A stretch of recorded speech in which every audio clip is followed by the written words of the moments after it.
ગુજરાત એટીએસે આતંકી કાવતરોનો પર્દાફાશ કર્યો છે, જેમાં નવસારીના ચારપુલ વિસ્તારમાંથી આરોપીની ધરપકડ કરી છે। આપ જોઈ રહ્યા છો, ફૈઝાન શેખ નામના શખ્સને ગુજરાત એટીએસે દબોચ્યો છે। જૈશ અને અલ-કાયદા આતંકી સંગઠનથી આરોપી પ્રભાવિત હતો। આતંકી સંગઠનોની વિચારધારાથી આરોપી કટ્ટરપંથી બન્યો। આતંકીની તપાસમાં ચોંકાવનારો ખુલાસો થયો। ચોક્કસ સમુદાયના લોકોની હત્યાનું કાવતરું ઘડ્યું હતું।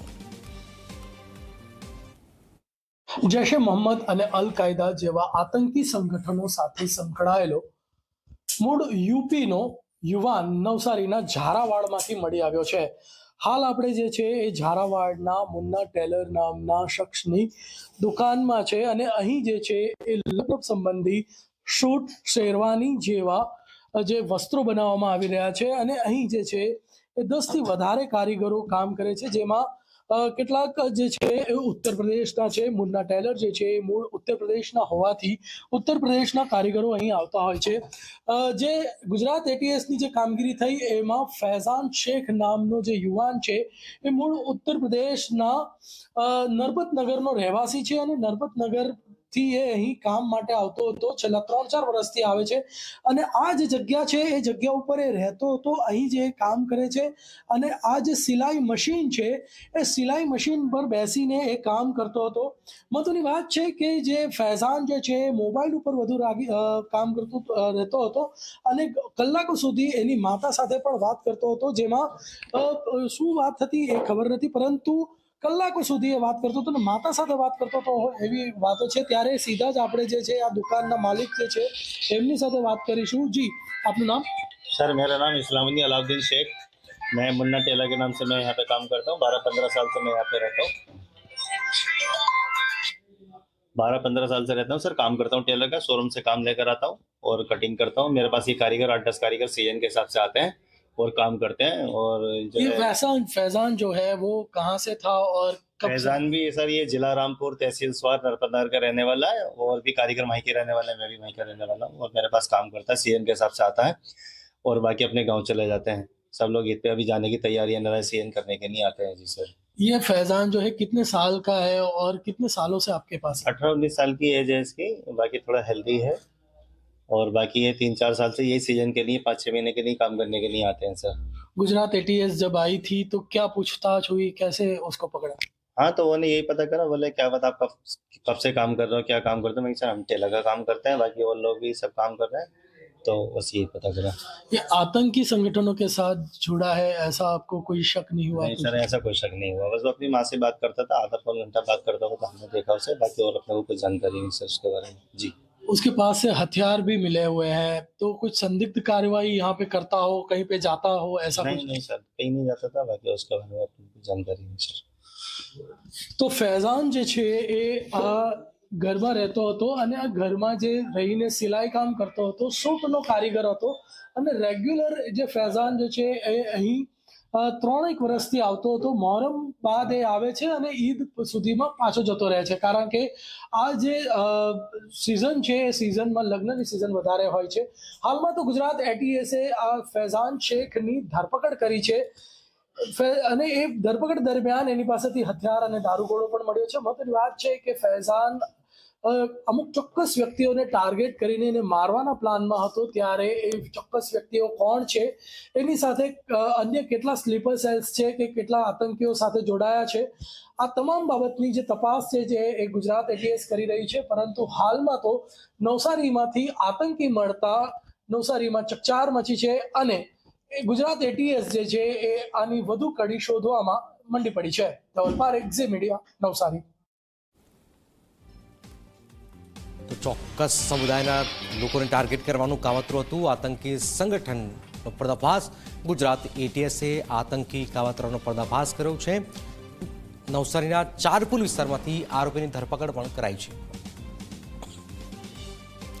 ગુજરાત એટીએસે આતંકી કાવતરાનો પર્દાફાશ કર્યો છે। નવસારીના ચારપુર વિસ્તારમાંથી આરોપીની ધરપકડ કરી છે। ફૈઝાન શેખ નામના શખ્સને ગુજરાત એટીએસે દબોચ્યો છે। જૈશ અને અલ-કાયદા આતંકી સંગઠનથી આરોપી પ્રભાવિત હતો। આતંકી સંગઠનોની વિચારધારાથી આરોપી કટ્ટરપંથી બન્યો।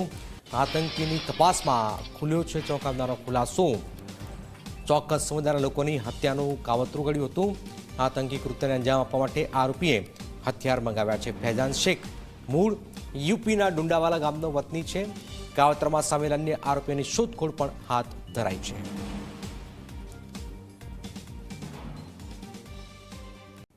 સીધા પહોંચે ગુજરાત એટીએસની પ્રેસ કોન્ફરન્સમાં.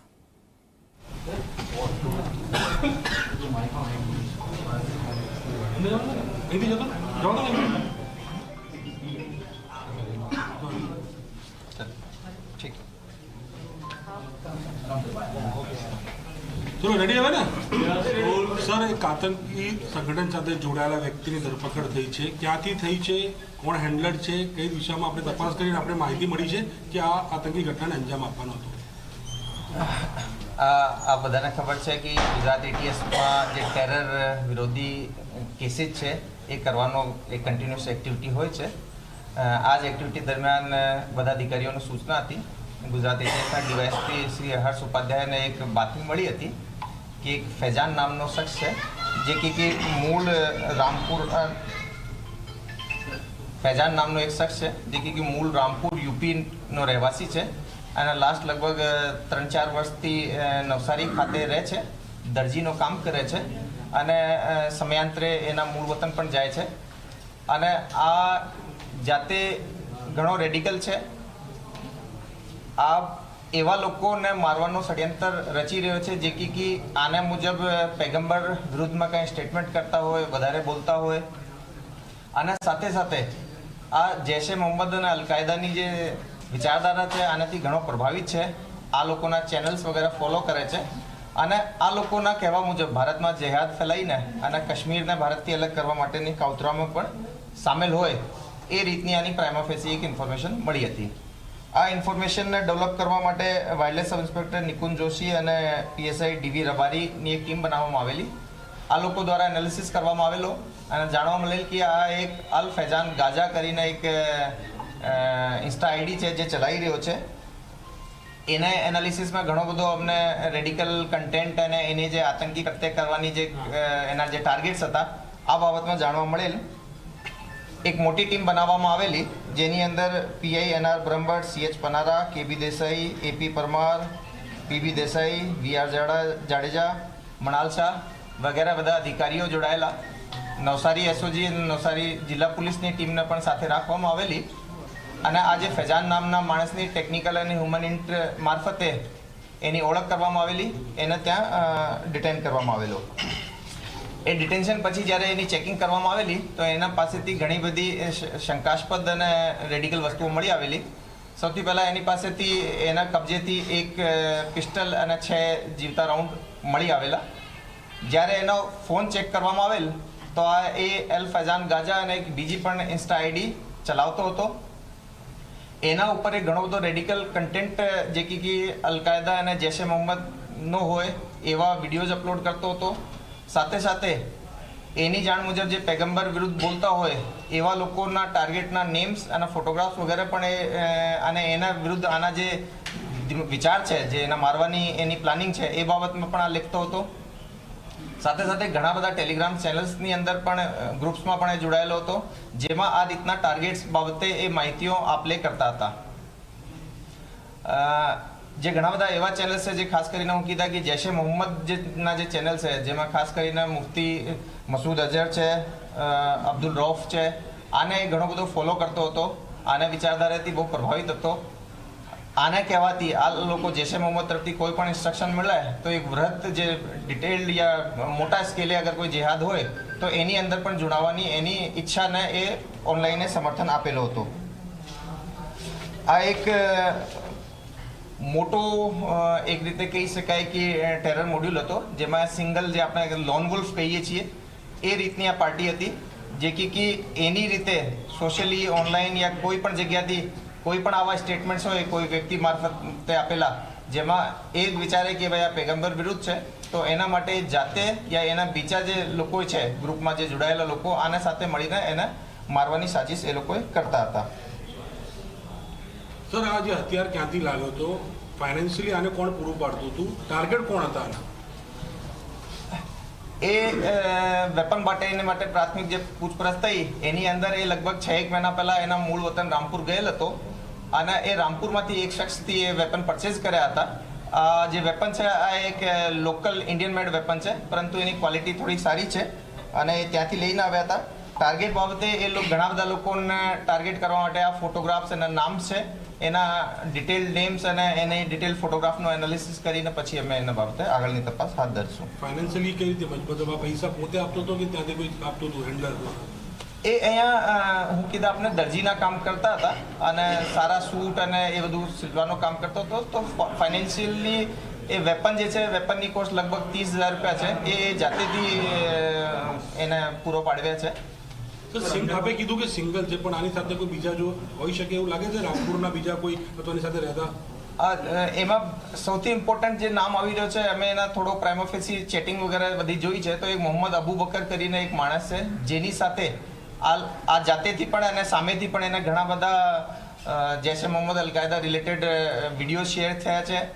એ જાતે ઘણા બધા ગ્રુપ્સમાંથી ટાર્ગેટ્સ જાતે આઈડેન્ટિફાઈ કરતો હતો અને જે ટાર્ગેટ્સ એને મળતા હતા એ બીજા ગ્રુપ્સમાં પણ શેર કરતો હતો. તો એની પાસે બીજા કોઈ એના સહયોગી થઈ શકે, પણ આપને બધાને ખબર છે ઇન્સ્ટા પર અને ટેલિગ્રામ પર જે ગ્રુપ્સ છે એમાં બી પાર્ટી આઈડી જે હોય છે એ બધાને આપણે જ્યારે પ્રિઝર્વ કરવાવીએ અને એને ડીકોડ કરાવીએ ત્યારે ખબર પડશે કે એકચ્યુઅલી કોણ લોકો છે. 6 મહિનાથી હત્યાની પાસે હતું, કોઈને કોશિશ કરી અને મારવાની કોઈ પ્રયત્ન કર્યો છે ખરી? આ મૂળ રૂપે મેનલી જે યુપીનો જે રીતે રહેવાસી છે, અહીંયા એ જે દરજીનું કામ કરે છે, અહીંયાના ગ્રુપ્સ અને અહીંયાના લોકો વિશે બહુ વધારે નથી જાણતો. આ મેનલી એ જે લોકો પણ એના અમે ઇન્સ્ટા આઈડીથી મળ્યા છે, એ મૂળ વધારે પડતા યુપીના જ લોકો છે અને એ ત્યાંની જ જે સ્થિતિઓ છે એનાથી વધારે અવગત રહેતો હોય છે.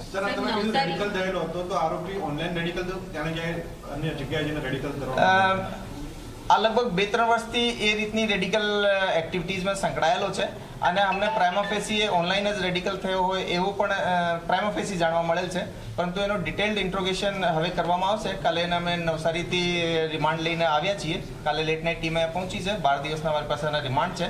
ડિટેલ્ડ ઇન્ટ્રોગેશનમાં કદાચ એવા કોઈ લોકલ એના જો કન્ડ્યુટ્સ હોય જે એની જોડે સંકળાયેલા હોય, જેના મારફતે આ રેડિકલ થયેલો હોય. પ્રાઇમોફેસી આ જે ઓછો ભણેલો છે, જેની અંદર કે ભાઈ એને પહેલી બહુ મદરસાની દિલની તાલીમ વગેરે નથી લીધેલી, તો એ ઓનલાઈન જ અમને